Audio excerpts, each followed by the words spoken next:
So WWDC 2026 keynote just wrapped up, and Apple came out swinging with all the new updates to Siri and Apple Intelligence, basically everything that we've been talking about and wanting, and then some for the last few months. Apple positioned WWDC this year around three core focuses: platform improvements, trust and safety, and the one everybody actually showed up for, Apple Intelligence and the new Siri.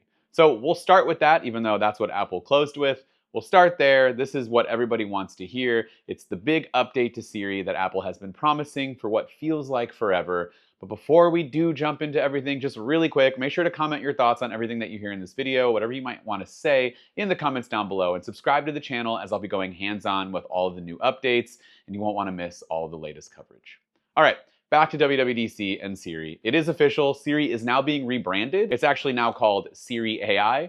Apple straight up opened by saying there are times where you expect more from Siri, which, yeah, we've all been there, but the foundation here is genuinely new.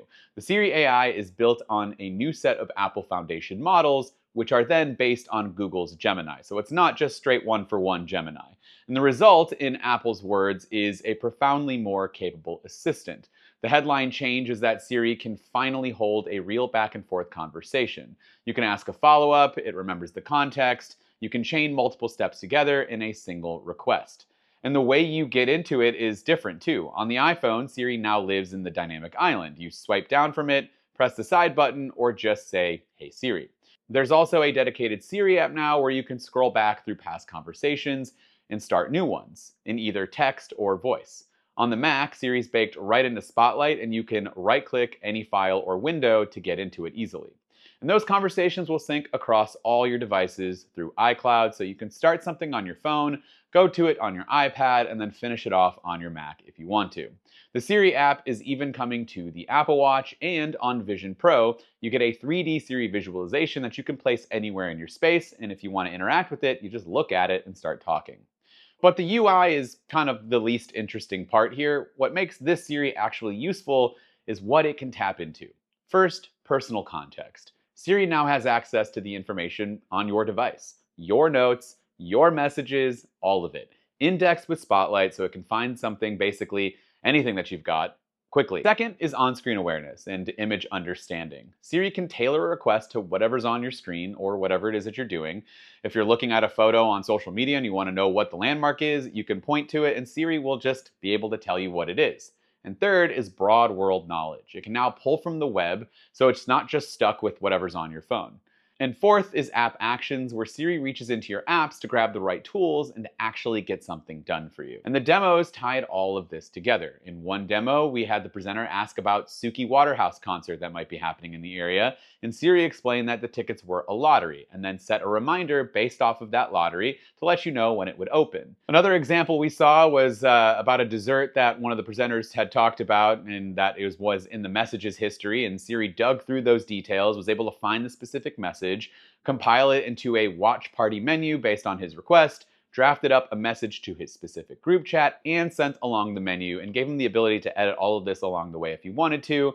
And yeah, it just was able to handle all of those multiple directions. There were a few more examples where one was identifying a landmark in a photo and getting directions to it, surfacing photos from a recent family trip, and then dropped a specific one into a shared family album when asked. That synthesis across apps in a single chain, that's the thing that Apple's been really focusing on, how this Siri and this type of AI features is just kind of more useful than what you have in, say, something with ChatGPT or Claude.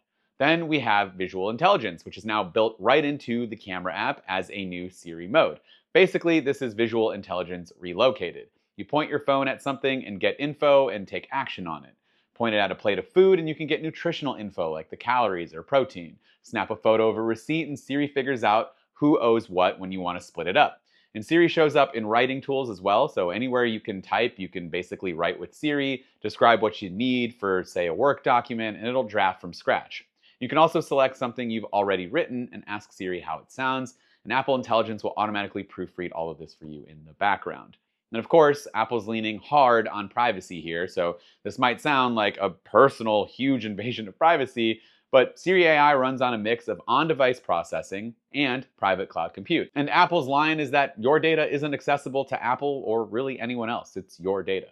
There's also a new voice model that's fully customizable with micro-adjustable voice settings, so you can do things like pace and tone and all of that.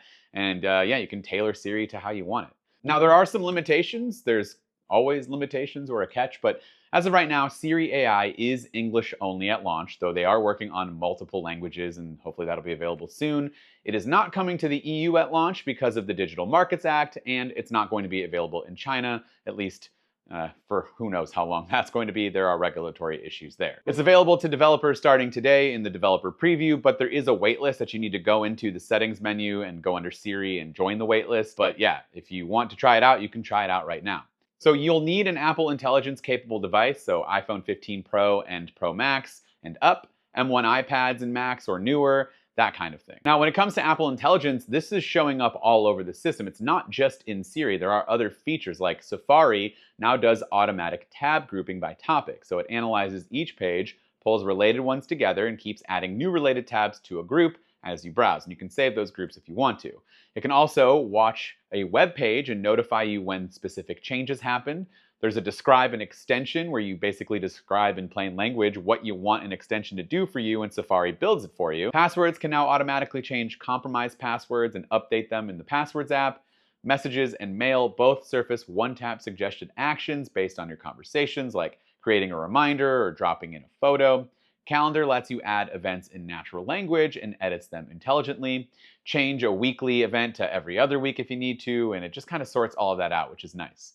The Home app now supports 4K cameras, bundles your notifications so you're not buried in them, and uses Apple Intelligence to analyze footage and generate summaries across multiple cameras. Shortcuts can also be built just by describing them. So you can just say, I want a shortcut to do X, Y, and Z, and it'll automatically build that for you, and you don't have to figure out how to do it. Image Playground got a big revamp. You now have a lot more styles to choose from, including photorealistic. Plus, you can work from existing images and circle just the part that you want to change if you need to make changes. And Photos has better cleanup tools, so more realistic infill, extend tool for adding breathing room or fixing a crooked horizon without cropping, and reframe, which uses on-device spatial models to adjust perspective with touch controls. And so that, in a very brief, quick nutshell, was all of the Siri and Apple Intelligence features, but of course, I'm going to be going hands-on and doing a lot more, so again, be sure to subscribe so you don't miss that. So there were also two other main sections, trust and safety and platform improvements. Let's touch on trust and safety briefly here. The big theme is parental controls and child safety. Screen time got a full redesign, and parents get a much simpler setup with recommended apps.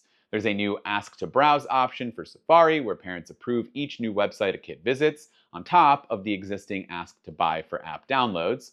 Parents can also control who kids connect with on messages, FaceTime, and phone, and require approval before connecting with a new contact. Communication safety is also expanding. It'll now blur gore and violence by default for users under 18, the same way it already handled nudity.